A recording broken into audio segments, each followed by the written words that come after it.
கல் இறக்கக்கூடிய ஒரு ஒரு போராட்டத்தை முன்னெடுத்து கல் இறக்குனாரு, பார்த்தீங்களா? ஆமாம், ஓகே. அது பார்த்தேன்.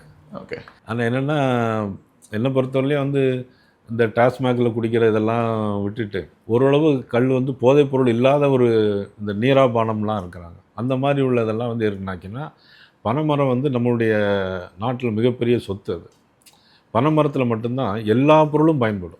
அது ஓலையாக இருந்தாலும், மட்டையாக இருந்தாலும், நாராக இருந்தாலும், கருக்கு, அந்த கருக்குன்னு சொல்லுவாங்க, கருக்காக இருந்தாலும் எல்லாமே எல்லா பொருளும் பயன்படும். நீங்கள் உதாரணம் இந்த ஓலையில் ஒரு சோப்பை ஒரு பஞ்சு மாதிரி ஸ்பாஞ்ச் மாதிரி இருக்கும். ஆமாம். நீ கையில் ஏதாவது பிளேடு வெட்டினா கூட அந்த ஸ்பாஞ்சு மட்டும் எடுத்து அதில் வச்சிருந்தா ஒட்டிக்கும். 2-3 ஆளானா ஆட்டோமேட்டிக்காக இப்போ ஸ்டிச்சிங்லாம் கூட போட வேண்டியிருக்கு. ஆக்சுவலாக பெரிய ஸ்டிச் இதுனா ஒன்றும் செய்ய முடியாது. சின்ன சின்ன ஒரு கை மருத்துவமாக, ஒரு கை மருத்துவம் மாதிரி பயன்படும். பதநீர் பயன்படும், நொங்கு பயன்படும், பனம்பழம் பயன்படும். பனம்பழத்துக்கு அப்புறம் அதை புதைச்சி வச்சா அது கிழங்கா மாறும். அதில் உள்ள அந்த தவன்னு சொல்லுவாங்க. ஆனால் அதனால் பனை மரத்தில் உள்ள எல்லா பொருளுமே உடலுக்கு நல்லது. இன்ஃபேக்ட் வந்து ஜாண்டிஸ் வந்தால் கூட அதை சாப்பிடுவாங்கன்னு சொல்லுவாங்க.